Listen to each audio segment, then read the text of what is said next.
Halo Halo semuanya, semuanya, balik lagi di Diksai Channel.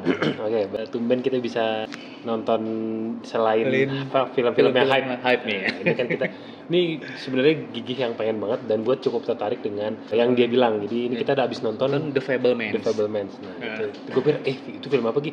Itu apa ya? Sebetulnya sih kayak autobiografi gitu sih. Biografi dari Steven Spielberg. Steven Memang Spielberg. dipublikasikan seperti itu. Iya, iya.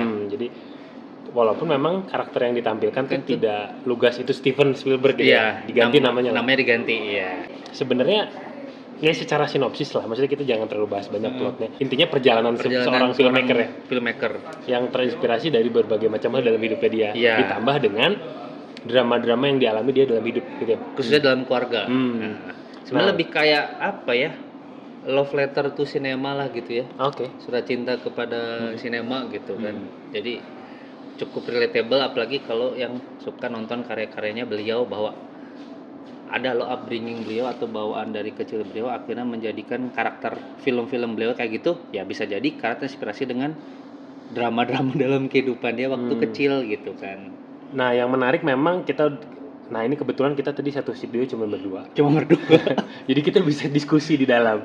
Mungkin bisa dibilang juga kalau di kota kita di Bandung nih kayak penayangan terakhir.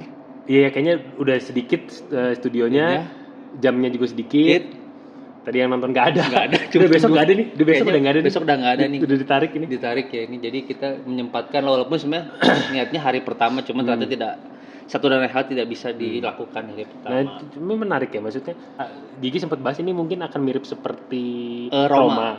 Cuman ternyata nggak kayak gitu ya. Plak-plak banget. Cuman memang bisa dibilang slow apa nggak ya Gi? Maksudnya plotnya gue ngelihat itu nggak terlalu slow, tapi cukup slow dan mungkin memang tidak untuk semua orang ya. Ya, segmented bener, tidak untuk semua orang, karena jujur kategori biografi kan kok nggak semua orang suka ya. Ini autobiografi, jadi lebih kayak apa ya? Filmnya tuh berkaca pada diri saudaranya sendiri gitu.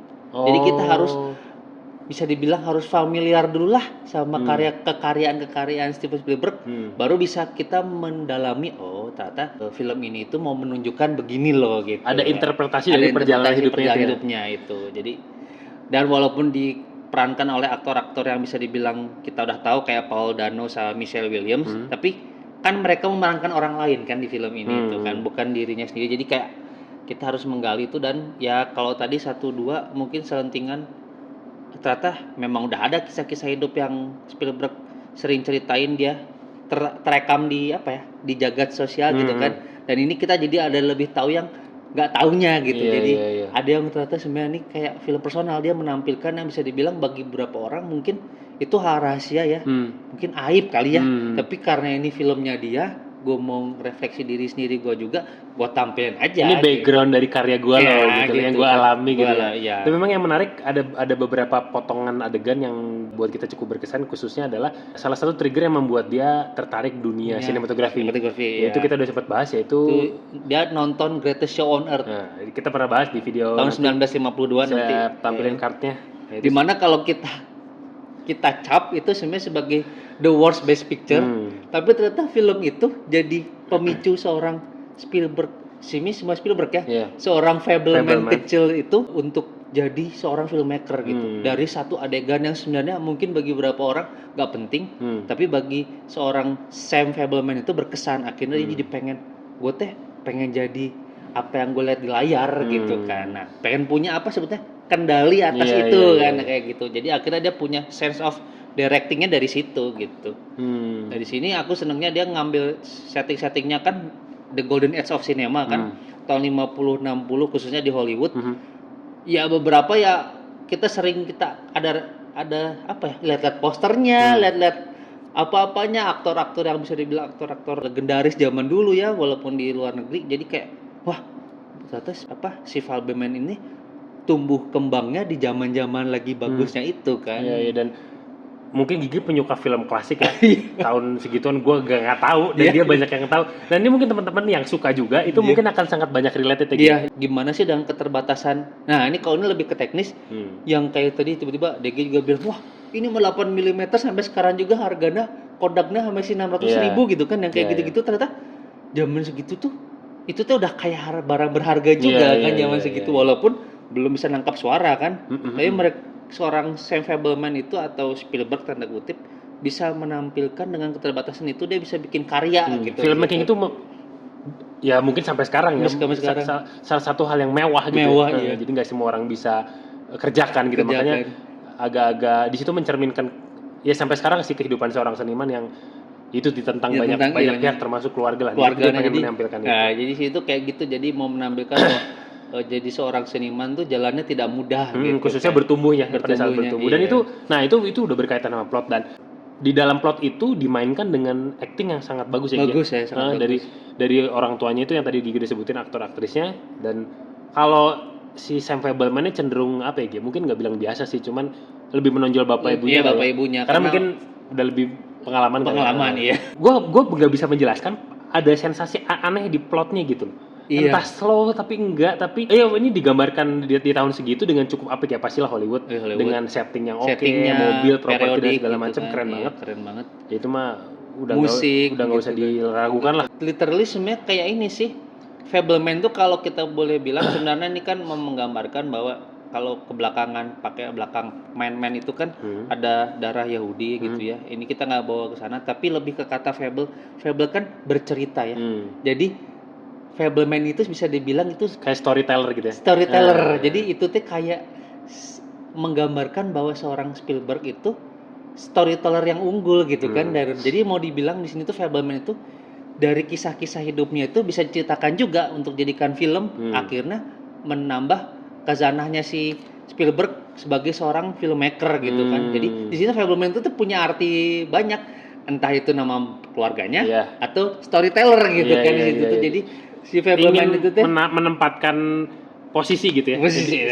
Si Spielberg ini. Gitu nih, gue bisa bikin cerita dari cerita gue loh. Iya, gitu ya. Mungkin ya kayak gitu. Jadi emang benar mungkin ini a whole film tuh tentang bertutur aja, tentang dia yang ngerasain. Makanya mungkin rasanya tidak hingar-bingar, tidak full of action. Cuman memang dia lebih kayak, gue pengen cerita loh ke lu. Nah, itu rasanya tuh kayak rasanya tuh kayak lagi diceritain. Nah, itu iya.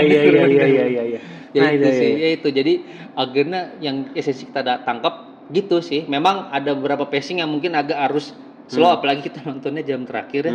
Tapi nggak ngantuk sih. Nggak ngantuk. Nah, itu tuh mungkin itu karena kita langsung in charge udah langsung kena gitu dari awalnya gitu kan, klik gitu kan. Gue pikir kita akan disajikan dengan adegan yang lugas tentang si Spielberg tuh dulu lihat apa sih, kan gue bayangin tuh nanti dia nampilin background kenapa dia bikin Jurassic Park gitu kita wah heboh gitu. Cuman ternyata dia humble aja gitu ya. Gue pengen cerita gini, keluarga gue tuh not perfect dan gue juga kehidupan gue nggak perfect, tapi dari situ gue pengen cerita gitu. Ini tuh kayak apa ya, kayak film film coming of age gitu, film-film akil balik gitu aja gitu kan, bahwa konflik remaja zaman segitu tuh kayak gimana gitu, dan tapi dikemasnya bahwa si remaja ini punya dunia pelarian itu ya dengan bikin film gitu. Dan mungkin dia juga banyak menyelipkan konflik-konflik psikologis yang dirasakan pada masa itu. Itu di hipis-hipisnya ibunya yang free spirit gitu kan. Terus dengan perkembangan teknologi yang dari bapaknya yang sangat logis, terus kaitkan dengan konflik di keluarganya, terus di sekolahnya juga seperti apa gitu. Ternyata ada perundungan gitu juga ada bully, dan ternyata yang ngebully juga punya problem kayak gitu lah. Itu mungkin teman-teman menarik buat disimak sih.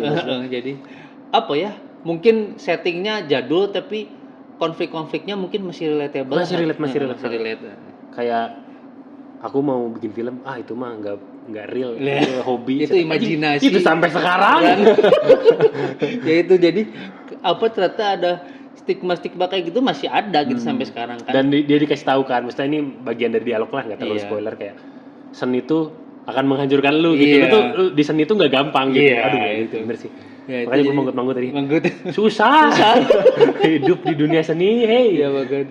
Nah di sini jadi akhirnya selain tadi surat cinta kepada sinema, terus gimana perjalanan seorang filmmaker gitu kan, walaupun pasti ya teman-teman namanya film ada dramatisasi ya itu, dan tapi nggak tahu kenapa nggak norak gitu.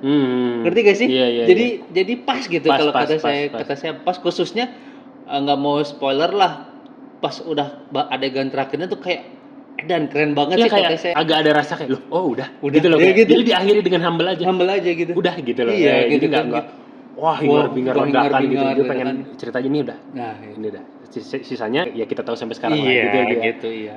Ya gitu sih. Pertama ya dikira kita ekspektasi kita dia bakal menampilkan inspirasi dia untuk film-film misalnya kayak ke laut tiba-tiba dia bikin Jaws gitu kan. Ternyata nggak gitu dan ternyata kita dapat suatu ya ini mah karya barunya Spielberg aja gitu kan. Secara rating lu bisa nanya. Kalau aku sih karena ini mungkin bisa dibilang film personal dan biografi ya. Saya sebenarnya kadang kurang suka biografi. Oh, emang lu juga nggak suka ya? Kurang suka.